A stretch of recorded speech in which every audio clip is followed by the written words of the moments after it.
Of inviting and interviewing people who have visions of creativity that has so many issues to unpack. And so here we have a new adaptation of a German fairy tale, Ondine, which is a UH Manoa Theater Department production, directed by MFA candidate Thea Wigglesworth, who is here with me right now. Thea, welcome again to our show to talk about your work. Thank you so much for having me, Crystal. I'm so excited to be here and get to discuss this exciting production with you. I think what is so funny is that you just said you're not linear, and it is so appropriate because this show is not linear. We're actually playing with like a circularity in time and this idea of like cycles and circles and repetition in the show itself. So it's so funny that that was what you said right before we started recording today. So that's okay for us to like go in circles in our conversation today? yeah, because that's exactly what the show is sort of laying out, is this idea that maybe time isn't linear and maybe we're living several realities at once, or maybe we're manipulating time, and maybe there are things that can manipulate time in our like supernatural world. Wow. And that is like sort of, that was my entry point into the text. Okay. Again, so much to unpack just there. But key word, manipulation. I think that was the one thing that brought my attention to this production, because you are incorporating puppetry into it. And so when the idea of manipulating the puppets is one thing, but then I'm thinking like, what are you using that to kind of portray or analyze how women or bodies are manipulated in real life, right? Or what is real and what is not. So yeah, can we just back up a little bit and tell us a little bit about the origins of this work that was, it's an adaptation, right, of a French playwright, Jean Derrideau's work on Ondine, written in 1938. Give us a little nutshell of what the story is about. So it is about an Ondine who is a elemental water creature sprite, and she frequently, almost always depicted as a woman. And so that creature inserts herself into humanity to better explore them because she is in love with humans. And then she meets this man whose name is John, at the cabin in the woods where she has been living with her adopted parents, Eva and Myrtle. When she meets him, it's like love at first sight. Immediately, they are like, this is it. We're going to get married. We're going to live happily ever after. He takes her to court in Act 2. And then there's this crazy sort of very like reminiscent of like high school bullying sort of set of scenes where basically the whole world kind of falls apart a little bit. And then in Act 3, we end up in like 6 months later in a trial during which is sort of almost like a, not almost, it is like a witch trial. Or in this case, we're looking at it as sort of like a more modern adaptation of like a Me Too sort of trial. And then throughout the course of that trial, we touch on some really hard-hitting issues. And then I'm not going to tell you how it ends, but okay. It's not happy. Oh no. Oh. I know. So it's a fairy tale without a happy ending here. But it's a retelling of it, right? You're reinterpreting it. When you say Me Too, that's already immediately something very contemporary. So you're kind of adapting this, would you call this a classic? And how that kind of, how we reinterpret it today, given the light of the women's situation now, social gender justice, all these issues that we're going to use as a lens into unpacking the story. Yeah, I think it is absolutely a classic. It definitely is what Hans Christian Andersen, so the original fairy tale, which is a German fairy tale, first written down in the 1300s, but of course it, like many fairy tales which were written down around that time, it existed probably long before, right? in like oral traditions. And but it gets written down in the 1300s by a German count, and then Hans Christian Andersen definitely also pulls from the story when he writes down Little Mermaid. So there are a lot of similarities and Little parallels. Mermaid. When you told me about the sprite creature, water creature, this is kind of like the original source of that story. Wow. Okay. Right. Right. And as you well know, the Little Mermaid story, as we refer to it in modern day America, has like all sorts of layers to it already, right? With objectification, exoticism, colonialization. So how do we approach this German version, which then is taken and readapted by a French playwright, right? 400 years later, he writes the play Ondine, Girardot does. So he is writing for a very particular audience in Paris in 1938. This is like moments before World War II happens. So that in and of itself is fascinating because like several months later, you have like the German invasion into Paris. And Girardot is one of those playwrights who continues to be produced throughout World War II. And that is like full of really, like Paris in World War II must have been like such an interesting place. Yeah. And terrifying if you were Jewish, but but he is really looking at what is the fantasy here, and how do we think about humanity? He served in World War I, so he is like very aware of what another war means. And I think when I started conceptualizing a retelling of this work, it was a year and a half ago, but I was looking at the election and thinking like, wow, what if?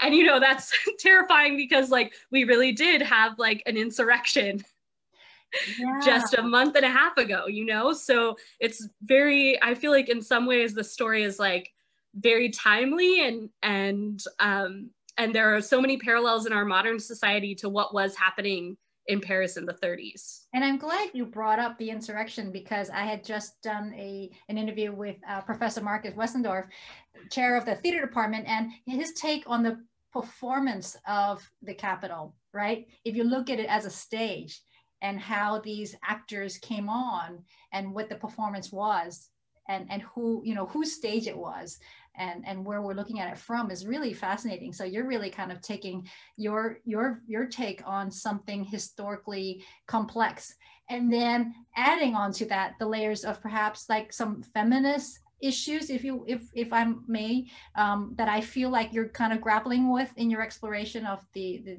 position of the women, and then taking on the virtual space of theater that adds a whole nother dimension of how we go and see something that's already reframed and reframed. You know, it's really interesting. Yes, and it's so funny you're talking about framing, because Cara Narabate's really exceptional set is literally a consistence of multiple frames.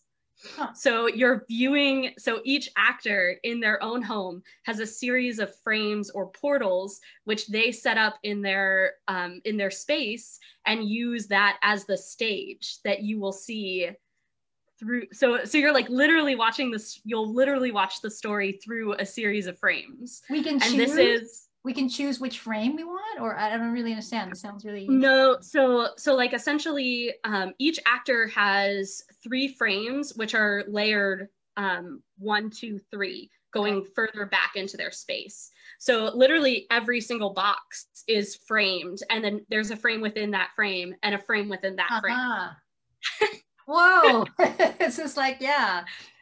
And we've been exploring a lot in rehearsal, sort of how close you are to the camera and how far away you are from the camera, and how that sort of gives the audience access or lets you have like personal time and space away.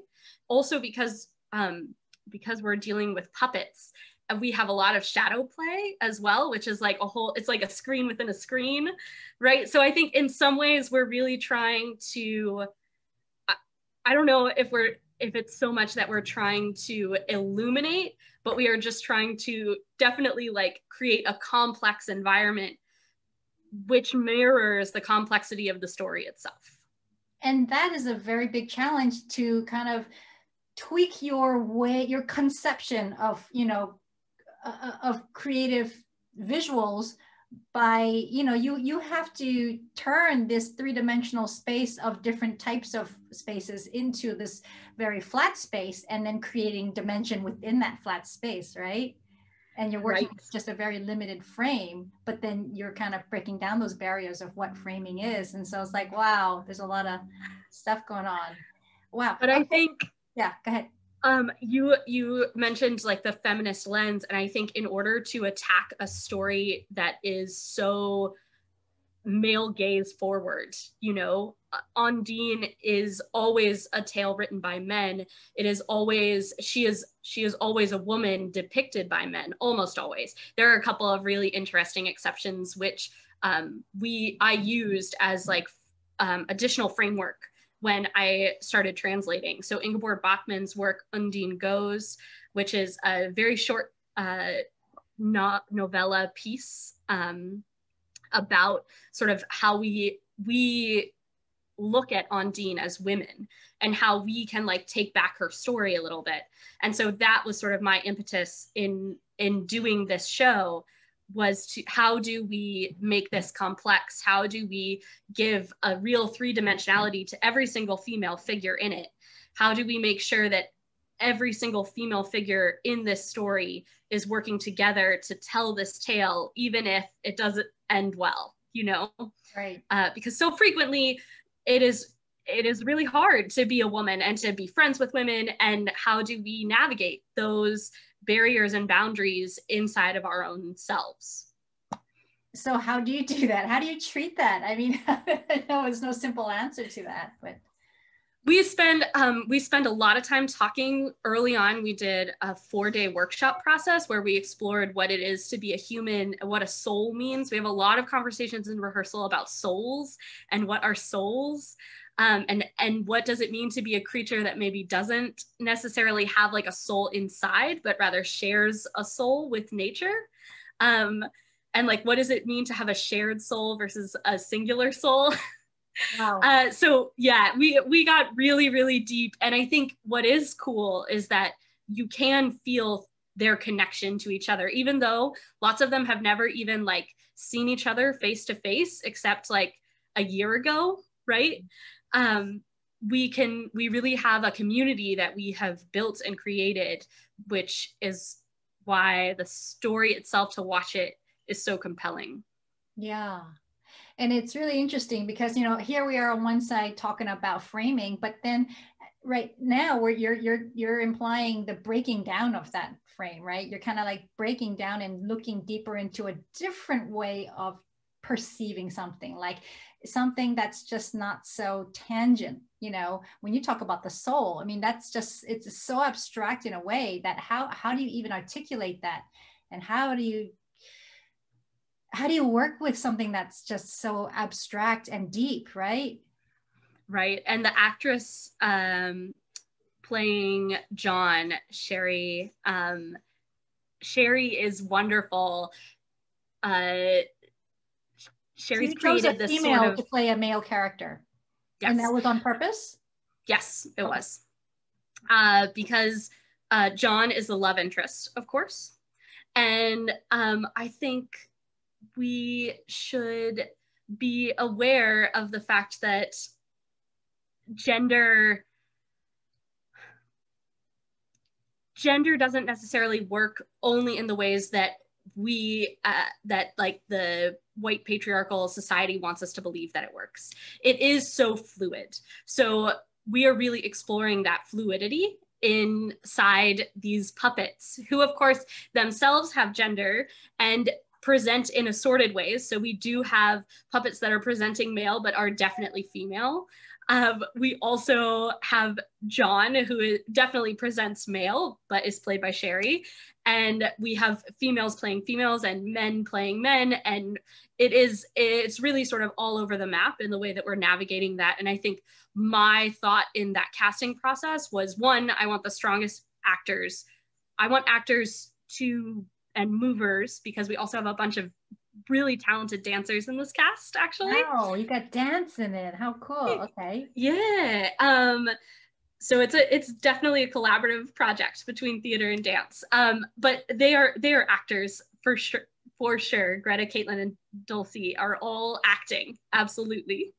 But we're exploring not only the complexity of the story, but also just the complexity of just being in the world, you know, and really trying to break down and decolonize the way in which we think about gender. Even though we're telling, at the end of the day, it is a love story, you know? So I think it was really important to me that even though it's a love story, we not look at it as like, and there's this princess and there's this prince and they live happily ever after. You know, it was really important to me that we give that complexity, that narrative. Yeah. So you're complicating the narrative, that old kind of narrative that we think we are believed to think, if we're talking about fairy tales and how, you know, we get gendered from these kind of classics and we don't think about challenging or questioning it. Having said that, there have been a lot of work out there that do challenge it or reinterpret and find, you know, the queer lens on it, or, you know, just subverting things that were kind of given to us. So I think it's great. I wanted to ask you about Ondine again, you know, the character, because you say she's this creature, this spiritual creature, right? She's not really kind of this earth. It's really interesting. Does John, the character, know that she is of another world? And is that part of the relationship? I think what we have decided in rehearsal is that no, he has absolutely no idea. He just believes that she is this fascinating woman who sees the world differently from everybody else, and that is what is intriguing to him about her. And he understands that like there's something off, but it could be anything. You know what I mean? Because she did grow up. He like ends up in this cabin in the middle of the woods in the middle of nowhere where Ondine lives with her adopted parents. So there's really no, and the parents do try and explain to him, and he is just so in love with her already that he doesn't listen and can't hear that she is not necessarily human. And it really isn't until the very end that he understands.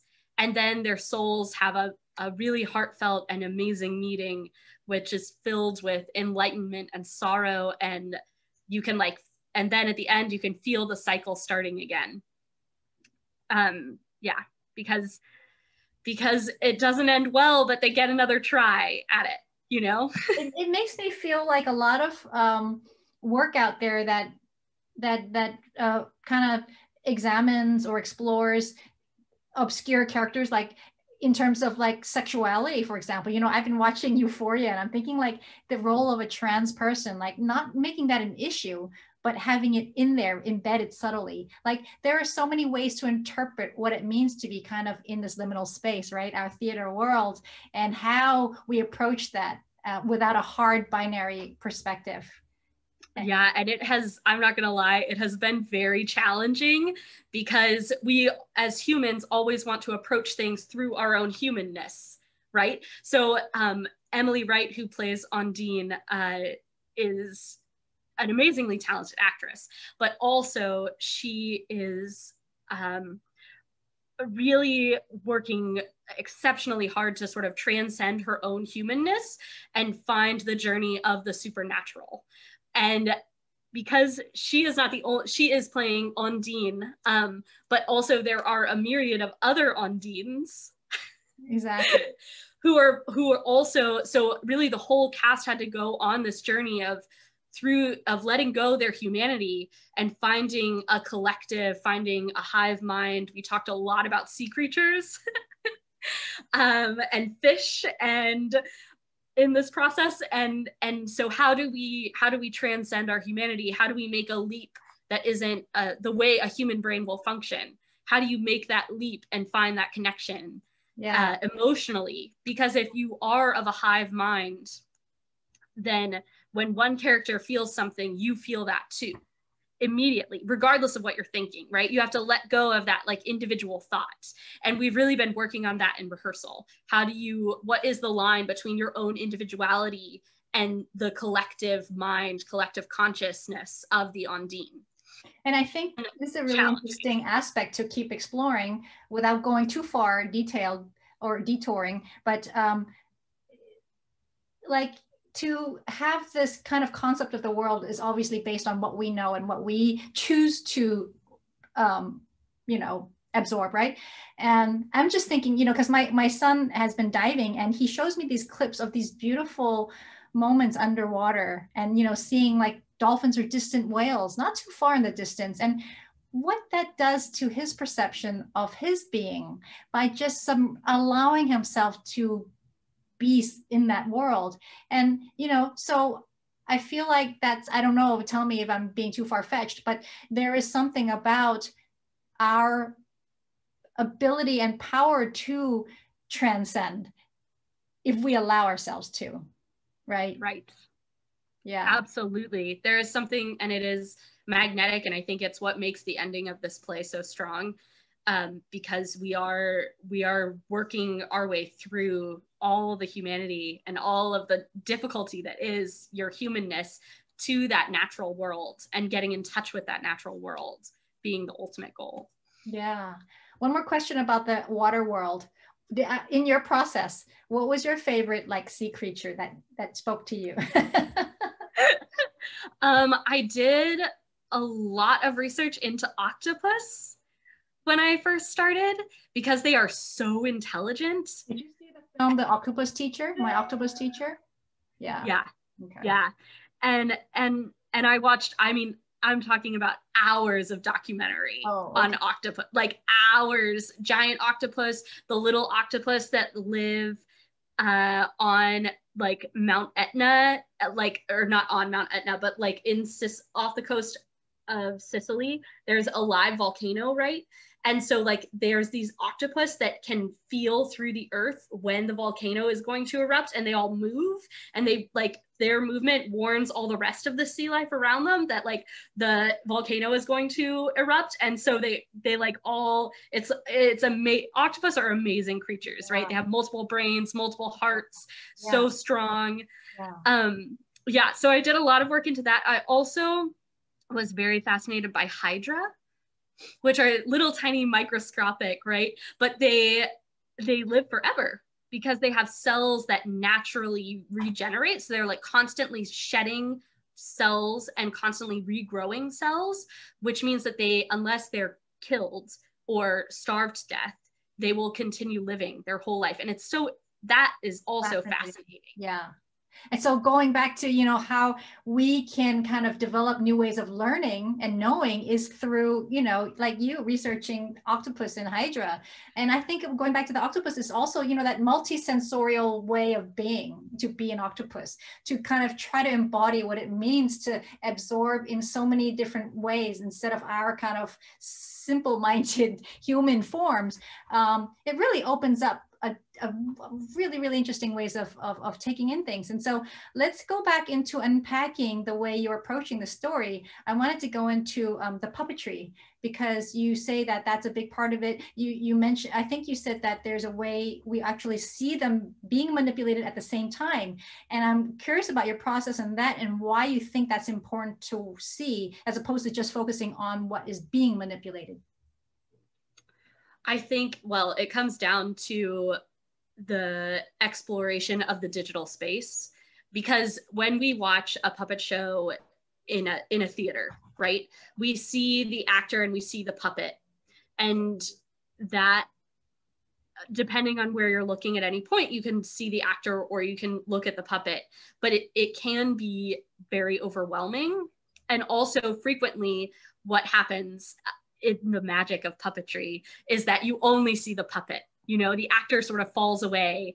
And particularly in shadow traditions, normally you actually don't see the puppeteer at all, right? Because they're hidden behind a screen. So in the form of like the expensive Dalong tickets, which are behind the shadow screen, so you can see drawing from our long history of puppetry tradition here at UH. I have taken many puppetry classes, one of which we focus a lot on Wayang. And one of the things that was so fascinating to me is that the most sort of prized tickets for a Wayang performance are actually behind the screen. So you watch the puppeteer manipulating the puppet, and that is like the best place to be. And when we were talking about how we're going to use our digital space, I thought, wouldn't it be so powerful if we could just give the audience access? Like, that is a way in which we never get to see a performance. So you get to see both the front of the shadow screen and the back of the shadow screen at the same time, right? Do you think that distracts from the story, or does it add to it in a way that makes you kind of step back and understand the concept of manipulation? I think it's not distracting. I think that the story is good enough that that it's not distracting. It's like almost more enhancing, and also in a way that sometimes when you're watching a screen for a long period of time, particularly when you're watching two-dimensional puppets, it can start to feel very flat. And this gives that third dimensionality, right? That depth and that adjustment. So you can watch someone's face talk. Because at the end of the day, right, that's in some ways what we're still all craving. And that's one of the reasons that Zoom theater continues to do what it does, where everyone is sitting and talking to each other, because that human connection is so important. Yeah, yeah, great. And did you want to speak to anything about how the puppetry world is gendered? I mean, I don't know. I mean, this is kind of a big question, but just in a simple way, you know, what's your perspective on that? I think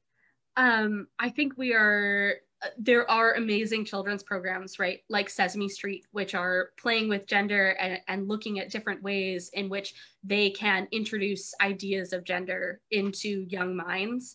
I think when it comes to adult puppetry, we are still very much in a gendered world, because that is the way we see our worlds. And so it was very important to me when we started going down this puppetry route that we were mindful of all of the ways in which puppetry has its own, like sometimes extraordinarily harmful gendered portrayals and racist portrayals as well.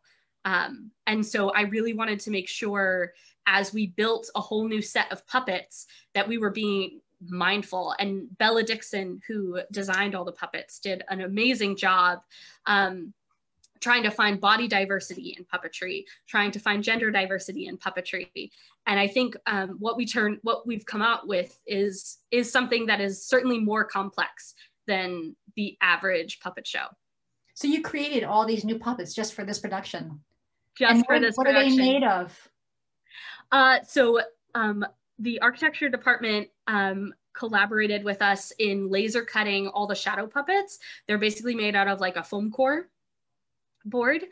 And then we also have a set of three-dimensional puppets, which are little objects. So there is a essentially like wooden puppets, and then there also is a Ondine in the third act is a soft, almost like a doll, like a soft doll. And then I actually, I have for you. Oh, good. Oh, you have puppets to show us. Yay. You can see it. Of course, for the audience, you won't be able to see it, but this is the Ondine. Oh, you were playing with something in the visual media class, and I didn't know what that was. Okay. Yeah, it was an early prototype of our little Ondine here. So it's a water puppet, and it's manipulated from a string. So it's like a combination between Vietnamese water puppetry and Burmese marionette, sort of is the inspiration for it. So they glide through the water. Yeah. Wait, so you manipulate these with water in the production? Yes. How do you do that? We pre-record the footage at the beach and then we overlay okay. voices. No, cool. Right. See, that's the beauty of this kind of a form of production too, right? You can utilize technology in a way that, and that kind of element that you're talking about, this interspace between reality and the abstract, and you know, spirits and souls, and kind of that transparency and that idea of overlapping images is also something, another layer that you incorporate. Very cool. Layers on layers on layers. That's what this production is. I love it. I love it. It's so feminist. My God. And I'm still fixated on the idea of manipulation. Sorry, I have to go back to this, but I wanted to ask you about, because, you know, if we're going to delve into how stories get made, who tells the stories, how they get preserved throughout time. You know, this was, again, if people are just listening, you know, this is a retelling of a classic, Ondine, by French playwright Jean Giraudoux. So throughout time, women have always been controlled by men under a patriarchal world. And this is across the world, right? What do you have to say about that? You know, and how do we kind of treat and disrupt that, the idea of the woman and who's controlling the woman's body, you know, that question. Right. I think in this production, we look at and look for a supernatural, and we really lean into this idea of there are supernatural forces which transcend the way humans control each other. And I think I also think in my mind that that is maybe the most effective way to understand how we can transcend our existence, because the only way to have a better world is to see the possibility of a better world. If you only see, and maybe this is just me, the optimist, glass half full always, but I like to imagine a world in which that sort of control maybe doesn't exist, and a place where that manipulation of my body and that objectification of my body doesn't exist. And how do we paint that fantasy picture? And how does that fantasy help serve our humanity? And so in that sense, we've created sort of the utopia world of the Ondine and then the dystopia of the human race. And we're exploring that sort of tension between like what it might be to live in a utopian place and what it is to live in a dystopia, which is very similar to our sort of modern controlling world. Wow.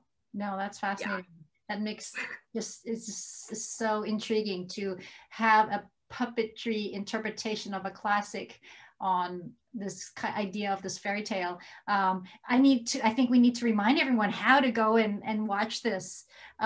Please, do you have the details? Yes. Yeah.